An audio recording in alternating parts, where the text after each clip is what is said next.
সামনেই বাংলায় বিধানসভা নির্বাচন, তার আগেই রাজ্য সরকারি কর্মীদের জন্য দরাজ মুখ্যমন্ত্রী মমতা বন্দ্যোপাধ্যায়। অতীতের বাজেটের ধারা বজায় রেখে চলতি বছরেও রাজ্য সরকারি কর্মচারীদের জন্য ডিএ বৃদ্ধি ঘোষণা করল পশ্চিমবঙ্গ সরকার। 4% ডিএ বাড়ছে রাজ্য সরকারি কর্মীদের। বৃহস্পতিবার বঙ্গ বিধানসভায় ভোট অন অ্যাকাউন্ট অর্থাৎ অন্তর্বর্তী বাজেট পেশ করেন রাজ্যের অর্থমন্ত্রী চন্দ্রিমা ভট্টাচার্য। সেখানেই ডিএ নিয়ে বড় ঘোষণা করা হয়। এর ফলে এক ধাক্কায় বেশ কিছুটা বাড়তে চলেছে রাজ্য সরকারি কর্মীদের বেতন। একই সঙ্গে অন্তর্বর্তী বাজেটে সপ্তম পে কমিশন গঠন করা হবে বলেও ঘোষণা করা হয়েছে। এই ডিএ বৃদ্ধির ঘোষণার ফলে রাজ্য সরকারি কর্মচারীরা যে 18% হারে ডিএ পাচ্ছিলেন তা বেড়ে দাঁড়ালো 22%। যদিও এখনও কেন্দ্রীয় সরকারি কর্মচারীদের সঙ্গে রাজ্যের ডিএর ফারাক যথেষ্টই রয়ে গেল। বর্তমানে কেন্দ্রীয় সরকারি কর্মচারীরা 58% হারে ডিএ পান। রাজ্য বাজেট ঘোষণার আগে পর্যন্ত কেন্দ্র রাজ্য ডিএর ব্যবধান ছিল 40%। নতুন করে 4% ডিএ বাড়ায় সেই ফারাক কমে দাঁড়ালো 34%। বৃহস্পতিবার সুপ্রিম কোর্ট ডিএ মামলার চূড়ান্ত রায়দান করেছে। সেখানে ডিএকে সরকারি কর্মচারীদের মৌলিক অধিকারের স্বীকৃতি দেওয়ার পাশাপাশি আদালত জানিয়েছে মার্চের মধ্যে বকেয়া 25% এবং মে মাসের মধ্যে বাকি 75% বকেয়া মিটিয়ে দিতে হবে।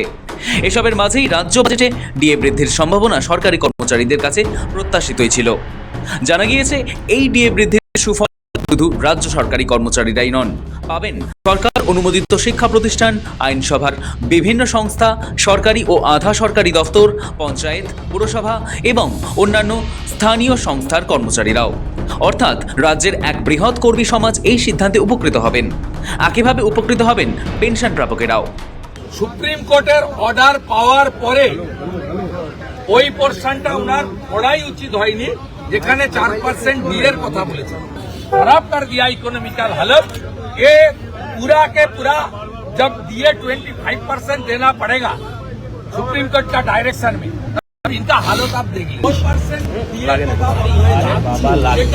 অপ্রাসঙ্গিক, যেটার আর কোনো মূল্য নেই, কারণ এই সরকারকে 2400 কোটি টাকা 6 মার্চ 2026 মধ্যে মেটাতে হবে সুপ্রিম কোর্টের চূড়ান্ত নির্দেশ।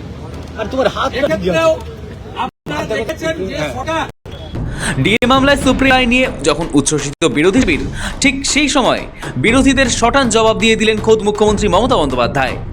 তুলে ধরেন রাজ্যের সরকারি কর্মচারীদের সুযোগ সুবিধার কথাও।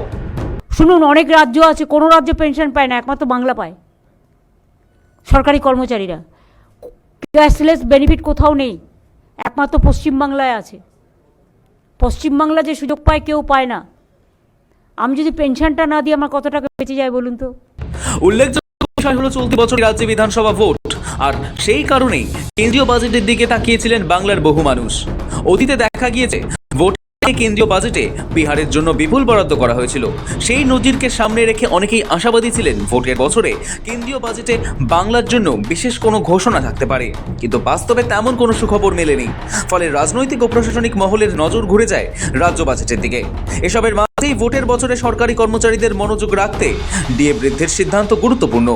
অতীতেও রাজ্যেও একই পথে হেঁটে ডিএ বাড়িয়েছিল রাজ্য সরকার। এবছরও সেই ধারাবাহিকতা বজায় রেখে ফের 4% ডিএ বৃদ্ধির ঘোষণা করল মমতা বন্দ্যোপাধ্যায় সরকার। ছবি চ্যানেলের রিপোর্ট, সময়, কলকাতা।